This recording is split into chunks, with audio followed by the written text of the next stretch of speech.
انتهى لقاء الفتح والرائد بالتعادل بهدف لهدف.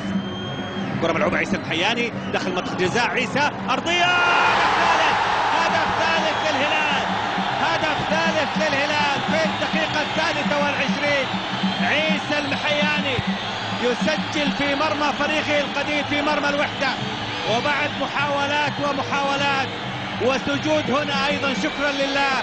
هدف ثالث للهلال، هدف يطمئن الهلاليين على النتيجة، وهدف لعيسى المحياني أيضا يعيد عيسى المحياني للتسجيل ويزيد من ثقته في نفسه، يزيد من تواجده مع الفريق الهلالي في التشكيلة الأساسية. نشاهد تمريرات ليونغ بيو الأمامية، استلام من الشلهوب، تمريرة لعيسى المحياني.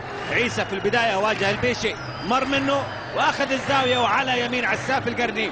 هدف ثالث للهلال، هدف ثالث للهلال الدقيقة 3.